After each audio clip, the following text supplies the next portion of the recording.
ndabashimije muri Kenya umunsi ku munsi ku Nyirazo TV mumeze neza nanjye meze neza ndakomeye ibyo byo kubona imbere ya kamera aho bameze Solange kandi ndabakunda cyane mvuze ko muri ab'agaciro gakomeye imbere y'Imana n'imbere y'abantu mwebwe mukanda subscribe share na comment nagarutse rero ni wa mubyeyi wagarutse naje kubabwira ngo ese ejo bundi twaganiye ku kintu kivuga ngo gusa umuntu ngo amenya ngo inshuti ye imukunda gute narabwiye ngo inshuti hari abanyandikira comment bavuga ngo ese umuntu yabibwirwa n'iki ese umuntu yabigenzura gute nje kubasubiza ikintu cyo kugusubizaho no kuvuga ngo narakuwe mu inshuti yawe magara agahura n'ikibazo wananirwe kutakwitaba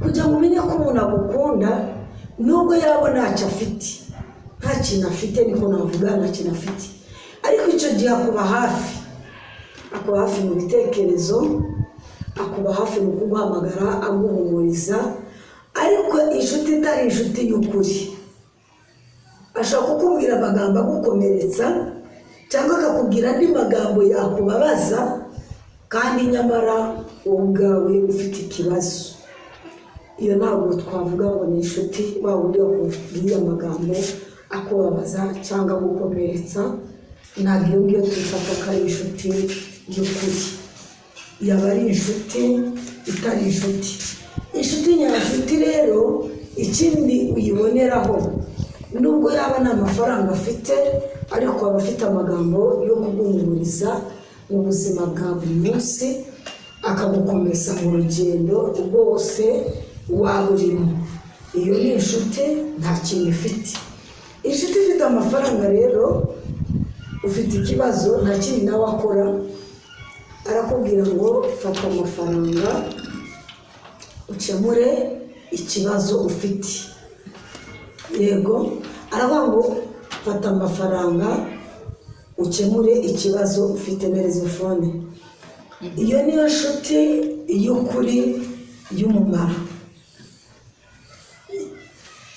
iramubwira ngo iki kibazo kirakugoye ariko fata amafaranga ukemure ikibazo byemere inshuti ye itayafite irakubwira ngo humura reka turindire reka dukomeze dusenge tureke Imana hari icyo yakora iyo inshuti nayo y'ukuri kuko we ntacyo afite yakugezaho ariko akuri hafi mu bitekerezo akuri hafi mu kukuganiriza akuri hafi mu kukuba hafi icyo gihe ntacyo waba ntiwarwara stress kuko akuri hafi ari kukuganiriza mu bintu uri guhura nabyo yego abantu benshi baravuze ngo kuri Pastor Julienne ngo akorera Satani afite izindi mana akoresha ese twabibwirwa n'iki twebwe turi abakirisitu n'urugero ndi umukirisitu wa Julienne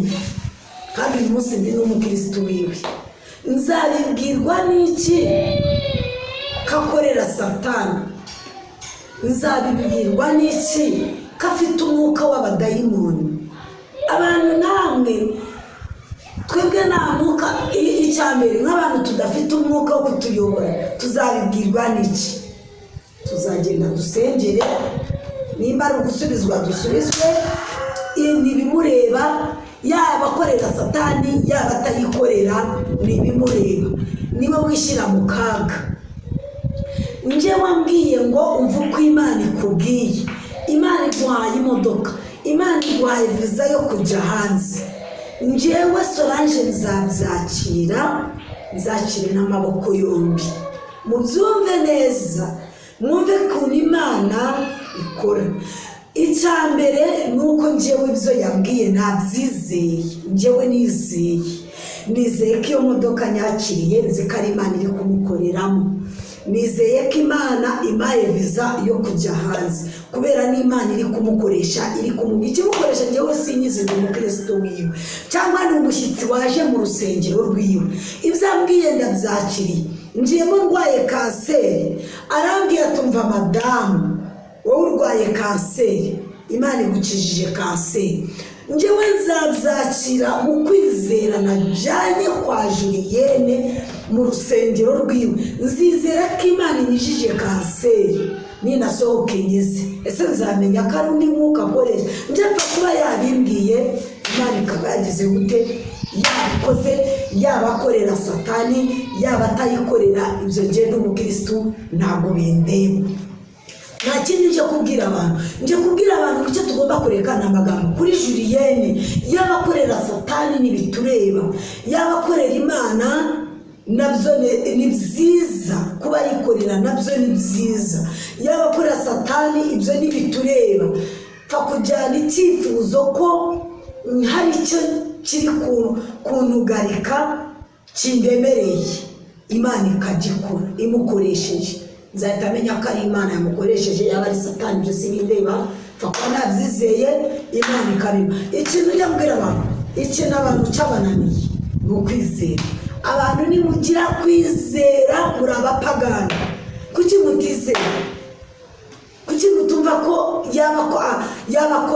yabakoresha umwuka w'Imana cyangwa yabakoresha Satani? Se bwo bigutwaye iki yakubwiye ibyawe bigakemuka?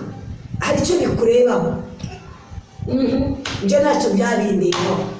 Yambwiye ngo umva akiri inzu nziza, nahita sohoka inzu nziza nkayibona, ewana nzagenda mujyanire amafaranga, nzamushyira ituro ry'ishimwe, nzagenda nanga icya-10, nanga ituro ry'ishimwe.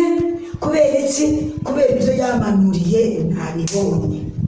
Yego nabibonye, ibyo kwirwamo umuvuga ngo Julienne ntabwo ari Imana akoresha, bamufungiye itorero, bamuhaye ngo nimba ari ibintu by'inuza by'agatozi gatoya, ibintu nk'ibyo. Arasenga yego, niba hari aho yashobye kuri leta agomba kwikosora nk'umupasiteri. Julienne n'umushumba n'umupasiteri agomba kugenda akabikora neza, akabisubiramo, akikosora no gusenga Imana yiwe, Imana ikamufasha buri kimwe cyose.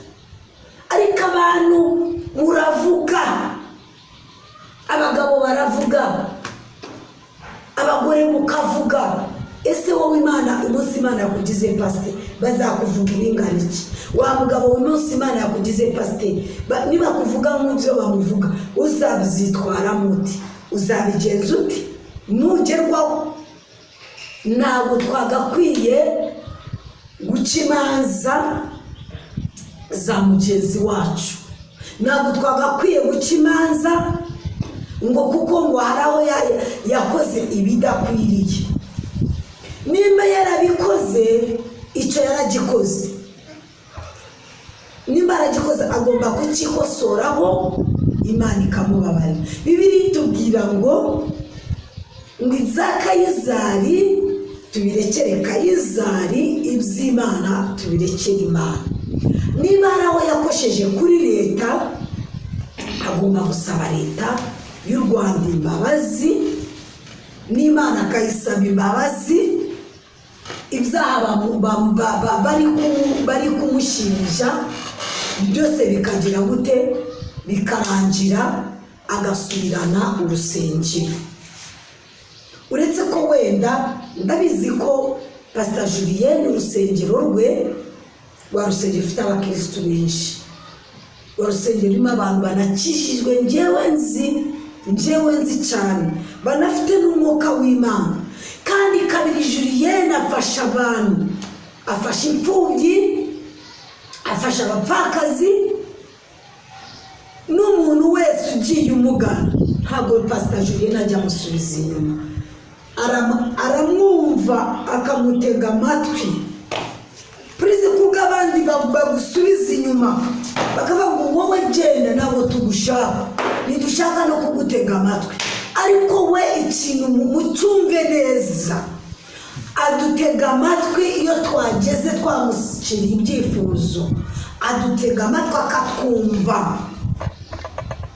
Nimba shonje Pastor Julienne arangaburira, nimba wambaye ubusa Pastor Julienne abafite ukuntu agomba kubwira abakristo bakakwambika. Icyo mukimenye neza. Nimuze kuvuga ngo ndi kumuvugira, ntabwo ndi kumuvugira, ndiho ndavuga ibyo nabonye akora. Afite imirimo, kandi Bibiliya itubwira ngo imirimo niyo izaduherekeza mu bwami bw'ijuru. Ese wowe uri kumukira Imana, wakubaza Imana imanutse, hari imirimo wakwerekana? Hari imirimo waba warakoreye mu isi? Ariko we nzi ko Pastor Julienne imirimo arayifite mu bakristo, arayifite mu batari abakristo. Imirimo Julienne arayifite. Icyo nicyo kintu nababwira, ko imirimo dukora ari izagira gute, izaduherekeza. Ndabashimiye kandi ndabakunda, nimunyumve nabi cyangwa umunera amabuye ngo kuko namuvuzeho cyane, namuvuzeho ibyiza. Afite ibibi nabivuga, afite n'ibyiza nabyo nabivuga. Niba ukora neza bazakuvuga neza, niba ukora nabi bazakuvuga nabi. Ibyo mubimenye. Ntabwo uzaba uri umuntu ukora nabi ngo abantu bakuvuge. Bakuvuge neza. Ukora nabi bakuvuge ko wakoze iki, bakuvuge kuko wafashije abantu, bakuvuge kuko wishyuye abantu mituweli, bakuvuge kuko wagaburiye abantu bangahe.